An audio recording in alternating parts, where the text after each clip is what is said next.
ജയിക്ക് പറയുന്ന കേട്ടാ തോന്നും വി.ഡി. സതീശൻ കേരളത്തിന്റെ മുഖ്യമന്ത്രിയെ സത്യപ്രതിജ്ഞ ചെയ്തതിനു ശേഷം നരേന്ദ്രമോദിയെ കണ്ടതിന് ശേഷം വന്ന് നേരെ അങ്ങ് ഒപ്പിട്ട് കൊടുത്താന്ന്. ജയിക്ക് പറഞ്ഞതാണ് ഏറ്റവും ഇൻട്രസ്റ്റിംഗ് ആയിട്ടൊരു പോയിന്റ് ഉണ്ട്. എന്താണെന്നറിയോ? ഒപ്പിട്ട് തള്ളിക്കളഞ്ഞെന്ന്. എന്തിനാ ജയിക്കുക വെറുതെ ഒപ്പിട്ടിട്ട് തള്ളിക്കളയുന്നത്? അല്ലാതെ തള്ളിക്കളഞ്ഞാൽ പോരായിരുന്നോ? നിങ്ങൾ എന്തിനാ ഒപ്പിട്ടിട്ട് തള്ളാൻ പോകുന്നേ? നിങ്ങൾ അന്ന് ഒപ്പിട്ടിട്ട് ഈ തള്ളു മുഴുവൻ നടത്തിയത് കൊണ്ടാണ് ഇന്നത്തെ ഈ ഗതികേടിൽ എത്തിയത്. ഒന്നാമത്തെ കാര്യം. രണ്ടാമത്തത്, മോശപ്പെട്ടതാണ് പി എം ശ്രീ എന്ന് പറയുന്നു. മോശപ്പെട്ട പി എം ശ്രീയിൽ ഒപ്പിട്ടിട്ട് പിറ്റേ ദിവസം ചിന്താവാരികയിൽ ശിവൻകുട്ടി വിദ്യാഭ്യാസ മന്ത്രി ലേഖനം എഴുതിയത് താങ്കൾ വായിച്ചിരുന്നോ? അതിനുശേഷം 22-ാം തീയതി നടന്ന ക്യാബിനറ്റ് മീറ്റിംഗിൽ എന്തുകൊണ്ട് ഇത് മറച്ചുവെച്ചു? മുന്നണിയോട് മറച്ചുവെച്ചു. ഇനി ഞാൻ ചോദിക്കട്ടെ, നിങ്ങൾ അന്ന് ഒപ്പിട്ട പി എം ശ്രീ നല്ലതായിരുന്നോ? നിങ്ങൾ അന്ന് ക്യാബിനറ്റിനെയും മുന്നണിയെയും മറച്ചുവെച്ച പി എം ശ്രീ നല്ലതായിരുന്നോ? നിങ്ങൾ ഈ നാട്ടിലെ സഖാക്കന്മാരെ മുഴുവൻ പറ്റിച്ച് ഒളിച്ചു കടത്തിയ പി എം ശ്രീ നല്ലതായിരുന്നോ? ജോൺ ബ്രിട്ടാസ് പോയി കേന്ദ്ര വിദ്യാഭ്യാസ മന്ത്രിയുമായിട്ട് പാലമിട്ട് നടപ്പാക്കാൻ കൊണ്ടുവന്ന പി എം ശ്രീ നല്ലതായിരുന്നോ? നിങ്ങൾ കൊണ്ടുവന്ന പി എം ശ്രീ തുടരണമോ വേണ്ടയോ എന്ന് നിയമപരമായ ബാധ്യതയെക്കുറിച്ച് പഠിക്കാനാണ് ഇന്നത്തെ ഗവൺമെന്റ് ഒരു മന്ത്രിസഭാ ഉപസമിതിയെ വെച്ചിരിക്കുന്നത്. നിങ്ങൾ പറയുന്ന കേട്ടാത്തൊന്നും ഞങ്ങളാണ് ഇത് കൊണ്ടുവന്നത് അല്ല. നിങ്ങൾ കൊണ്ടുവന്ന നിയമപരമായ ബാധ്യതയെക്കുറിച്ച് പഠിക്കാനാണ് കമ്മിറ്റിയെ വെച്ചിരിക്കുന്നത്. ഇനി ഒരു കാര്യം കൂടി ചോദിക്കട്ടെ, ഇത് ഒപ്പിടാൻ പോയത് ആരാന്നറിയോ? RSS ഗവർണർമാരില്ലാതെ അത്താഴവും പ്രാതലും കഴിക്കാൻ പറ്റാത്ത അസ്ഥിരതയുള്ള പിണറായി വിജയൻ 10-ാം തീയതി 2025 ഒക്ടോബർ മാസം 10-ാം തീയതി നരേന്ദ്രമോദിയെ കണ്ടതിന് ശേഷം 6 ദിവസത്തിന് ശേഷമാണ് ഇത് ഒപ്പിട്ടത്. സഖാക്കന്മാരുടെ മക്കൾ ആരെങ്കിലും അമ്മയുടെ പെൻഷൻ കാശുകൊണ്ട് IT കമ്പനി തുടങ്ങിയിട്ട് മാസപ്പടി വാങ്ങി എന്റെ അന്വേഷണം നേരിടുന്നില്ല. അതുകൊണ്ടാണ്. അപ്പൊ ഞങ്ങൾക്ക് ആക്ഷേപമുണ്ടെന്നേ. ആ നിർമ്മല സീതാരാമനുമായിട്ടുള്ള ചർച്ച നടത്തിയില്ലേ? KV തോമസിന് പുട്ടും കടലയും കൊടുത്തിട്ട് ആ ചർച്ചയിൽ എന്താ സംസാരിച്ചത്? അതറിയണ്ടേ? അമ്പലക്കള്ളന്റെ വക്കീലിനെ UDF സർക്കാർ വന്നപ്പോൾ പ്ലീഡറാക്കി വെച്ചു. തെറ്റായിരുന്നു എന്ന് ഞങ്ങൾ പറഞ്ഞു. അത് ഞങ്ങൾ തിരുത്തി. അയാൾ ഒരു കേസ് പോലും നോക്കുന്നതിന് മുമ്പ്, ഫയൽ ആക്സസ് ചെയ്യുന്നതിന് മുമ്പ് തിരുത്തി. ഞാൻ ചോദിക്കട്ടെ, അമ്പലക്കള്ളനായിട്ടുള്ള പത്മകുമാറിനെതിരെ ഇപ്പോഴും തഴുകി തലോടി നടപടി എടുക്കണോ വേണ്ടയോ എന്ന് ജില്ലാ കമ്മിറ്റി, സംസ്ഥാന കമ്മിറ്റി കട്ടങ്ക ചായം മറ്റേ പരിപാടിയെ കുറിച്ച് ആലോചിക്കുന്ന പാർട്ടിയാ. ഇനി ഒരു കാര്യം കൂടി, UDFിലെ വിക്കറ്റ് വീഴ്ചയെ കുറിച്ച് നടക്കുന്ന ജയിക്ക് ആദ്യം ഈ പി എം ശ്രീയിൽ ഒപ്പിട്ടതോടുകൂടി ക്ലീൻ ബൗൾഡ് ആയിട്ട് ഓൾ ഔട്ട് ആയ CPM-ന്റെ ആ ചരിത്രം ഒന്ന് വായിച്ചേ. ആരാ ഒപ്പിട്ടത്? ആയിരക്കണക്കിന് കോടി രൂപയുടെ നിക്ഷേപത്തെ തുടർന്ന് അന്തർദേശീയ നിലവാരത്തിലേക്ക് ശിരസുയർത്തപ്പെട്ട സർക്കാർ സ്കൂളുകളാണ് കഴിഞ്ഞ 10 വർഷക്കാലത്തിന്റെ നീക്കിബാക്കി. ലീഗും കോൺഗ്രസും സമഞ്ജസമായി വിദ്യാഭ്യാസ മേഖല കൈകാര്യം ചെയ്തപ്പോൾ അന്നത്തെ ഏറ്റവും ഒടുവിലത്തെ ഉൽപ്പന്നം എന്തായിരുന്നു?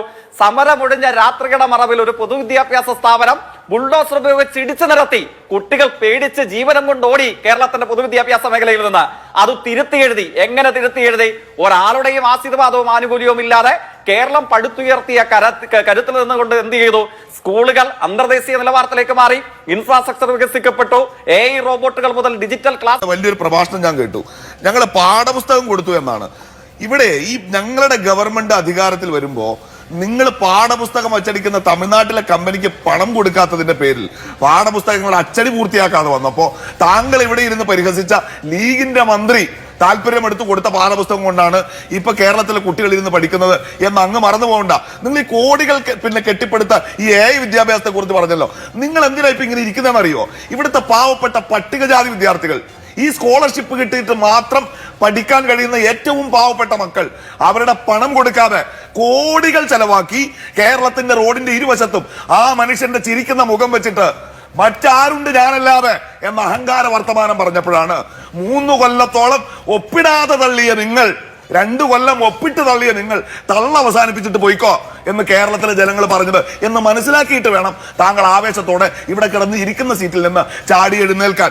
ഒരു യൂട്ടേൺ എടുത്തിട്ടില്ല ഇവിടെ CPM-ന്റെ പ്രതി. മനസ്സിലാക്കിക്കോ.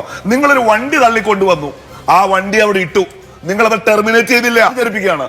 അതിന് താഴെ ഒപ്പിട്ടത് ഞങ്ങളല്ല. ഉളുപ്പ് വേണമെന്ന് പറയില്ല ഒപ്പിട്ടവരെ കുറിച്ച്. ഉളുപ്പുള്ളവന്റെ വളപ്പിലെ കിണറ്റിലെ ഒരു ഗ്ലാസ് വെള്ളം കുടിച്ച യോഗ്യത പോലും ഇല്ലാതെ ഇവിടെ ഇരുന്ന് ഗിരിപ്രഭാഷണം നടത്തിയ ആളുടെ നേതാവാണ്. സ്വന്തം പാർട്ടിയിൽ 1/2 നൂറ്റാണ്ടായി കൂടെ നിൽക്കുന്ന മുന്നണിയെ പോലും അറിയിക്കാതെ അവിടെ പോയി ഒപ്പുവെച്ച, അത് ഒളിച്ചു വെച്ച ഒപ്പിട്ടത് ഞങ്ങളല്ല എന്നങ്ങ് സമ്മതിച്ചോ? അല്ലല്ലോ, അതിപ്പോ എല്ലാവർക്കും അറിയാവുന്ന കാര്യമല്ലേ? ശരി, എങ്കിൽ ഞാൻ പറഞ്ഞു കൊടുക്കാം. അപ്പോ അങ്ങനെ ഒപ്പിട്ട് കയ്യോടെ പിടിക്കപ്പെട്ട് വണ്ടി തള്ളിക്കൊണ്ടിരിക്കെ അങ്ങാടിയിൽ വെച്ച് മുണ്ടഴിഞ്ഞു വീണതിന്റെ ജാള്യത മറയ്ക്കാൻ ഇവിടെ വന്നിരുന്ന് ചിലക്കുന്ന ആൾക്ക് രാഷ്ട്രീയ മറുപടി മാത്രമേ ഉള്ളൂ. പക്ഷെ അഭിലാഷ് എന്ന മാധ്യമ പ്രവർത്തകന് ഞാൻ സത്യസന്ധമായി അക്കൗണ്ടബിൾ ആയ ഒരു പൊതുപ്രവർത്തകൻ എന്ന നിലക്ക് മറുപടി പറയും. അത് നടപ്പാക്കുമെന്ന്, അത് മുന്നോട്ട് കൊണ്ടുപോകുമെന്ന്. പിന്നെന്താണ് PK കുഞ്ഞാലിക്കുട്ടി എന്ന് പറഞ്ഞിട്ടല്ല കേട്ടോ. അറബിക്കടലിൽ എറിയേണ്ടതാണെങ്കിൽ അത് അറബിക്കടലിൽ എറിയും. അതെങ്ങനെ അറബിക്കടലിൽ എറിയണം, എന്നെറിയണം, എമ്മട്ടിലെറിയണം എന്ന് പഠിക്കാനാണ് ഞങ്ങളുടെ സമിതി. Before taking further action with respect to the implementation of MIU, Vasuki IASന്റെ കത്ത് അവസാനിക്കുകയാണ് കേട്ടോ. അതായത് ഇത് നടപ്പാക്കുന്നതിന് മുൻപ് ഈ കൺസേണുകളൊക്കെ ഒന്ന് പരിശോധിക്കട്ടെ എന്നാണ് ആ കത്തിൽ പറയുന്നത്. അത് ടെർമിനേറ്റ് ചെയ്തിട്ടില്ല, നിങ്ങളത് ക്യാൻസൽ ചെയ്തിട്ടില്ല. ഒരു ഊരാക്കുടുക്കിന്റെ മുൻപിൽ ഞങ്ങളെ നിർത്തിയിട്ട് തലയൂരി പോകുന്ന പണിയാണ് നിങ്ങളെടുത്ത്. ഉളുപ്പ് വളപ്പെന്നൊന്നും ഞാൻ നീട്ടി പറയുന്നില്ല. ഉളുപ്പ് എന്നൊരു വാക്ക് മലയാളത്തിൽ ഉണ്ട്, അത് മറന്നു. എന്തായാലും ഊരാക്കുടുക്കാണെങ്കിൽ ആ